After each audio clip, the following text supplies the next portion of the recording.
Hello दोस्तों। Hindustan petroleum के नतीजे आते हैं, नतीजे मजबूत आते हैं और नतीजों के बाद आते हैं टारगेट्स। इस वीडियो में रिजल्ट्स ओवरव्यू करेंगे। टारगेट जेफरीज ने, सिटी ने, जेपी मॉर्गन ने, गोल्डमैन ने, ये सब बाहर के रिसर्च हाउसेस है, ब्रोकरेज हाउसेस है। वो बड़े बड़े जो एचएनआईज जो होते हैं, बड़ी बड़ी जो एफआईआईज जो होते हैं, वहां इनकी रिसर्च रिपोर्ट जाती है। उन्होंने क्या रिसर्च किया है, क्या नए टारगेट आए हैं, वो हम बताएंगे।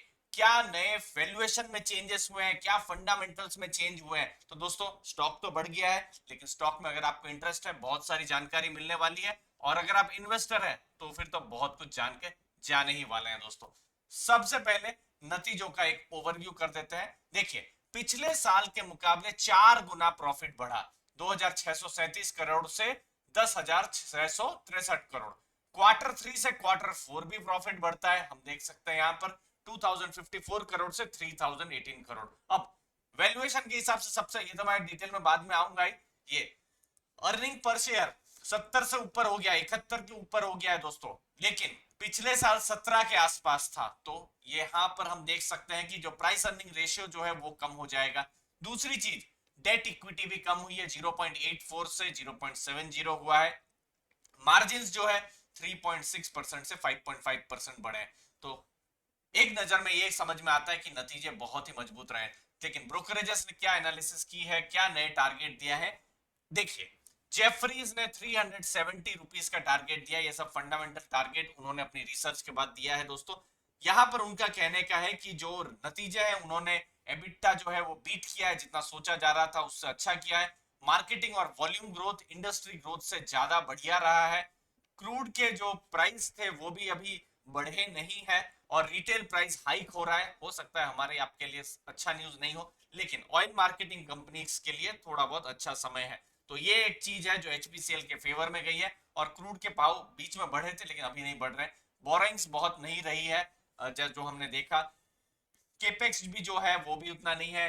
इन्वेंट्रीज जो है, इन्वेंट्रीज का भी उनको फायदा मिला है। तो ये सब चीज जेफरीज ने कही है। जेफरीज के बाद सिटी, उन्होंने 295 का टारगेट दिया है। अर्निंग पर शेयर को इंक्रीज हुआ है, वो उन्होंने कहा है।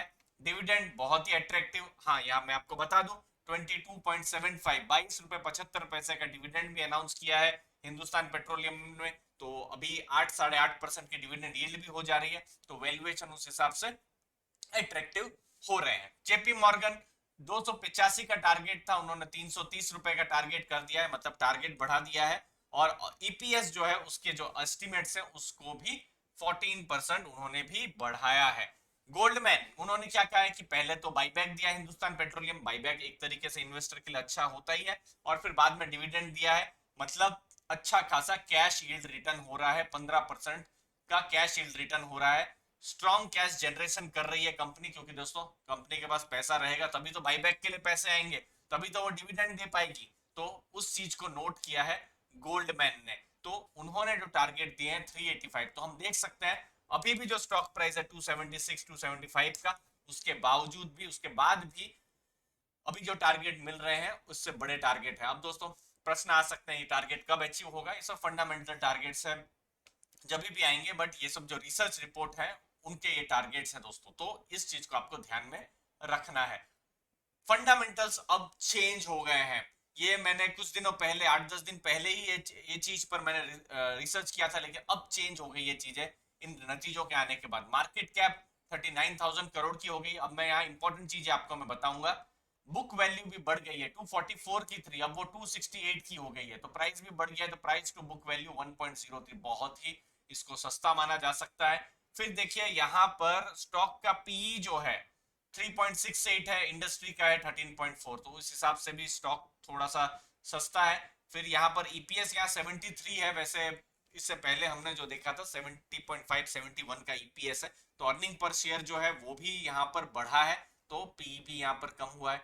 रिटर्न ऑन कैपिटल इंप्लॉयड मजबूत हुई है, जो कि पहले 5% के आसपास थे, रिजल्ट्स के बाद वो भी चेंज हुई है। रिटर्न ऑन इक्विटी भी हम देख सकते हैं यहाँ पर चेंज हुई है। तो कुल मिलाकर हम देख सकते हैं कि अच्छा खासा ग्रोथ है।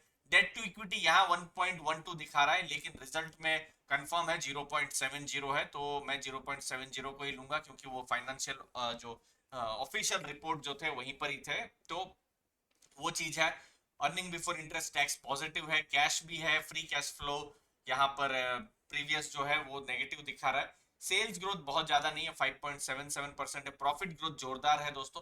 तो फंडामेंटल चेंज हुए हैं। फंडामेंटल में एक चीज समझ में आती है, वैल्यूएशन के हिसाब से आपको कंफर्ट मिल रहा है हिंदुस्तान पेट्रोलियम में। लेकिन बात क्या है, रिस्क कहां पर है कि ये जो इंडस्ट्री है बहुत ही वोलाटाइल इंडस्ट्री है, कि तेल के भाव जो है ऊपर नीचे होते रहते हैं। फिर गवर्नमेंट का भी इंटरवेंशन है, गवर्नमेंट ने कल कह दिया, या फिर कुछ ऐसा हो गया जिसकी वजह से कल यहाँ पर जो प्राइस है ये शायद नहीं बढ़ा पाए, या फिर क्रूड का प्राइस बढ़ता है तो फिर फर्क पड़ सकता है इनकी प्रॉफिटेबिलिटी पर। तो इसीलिए हम देख सकते हैं पिछले 4-5 सालों से, चाहे वो इंडियन ऑयल हो, भारत पेट्रोलियम हो या हिंदुस्तान पेट्रोलियम, रिटर्न एक लाइन से ऊपर की तरफ नहीं गए, ऊपर नीचे फ्लक्चुएट होते रहता है। अच्छा न्यूज आता है तो ऊपर जाता है, अच्छा न्यूज नहीं आता है तो फिर गिर भी जाते हैं। तो वो रिस्क तो ऑयल मार्केटिंग कंपनीज में रही ही है, हमने पिछले सालों में देखा है दोस्तों।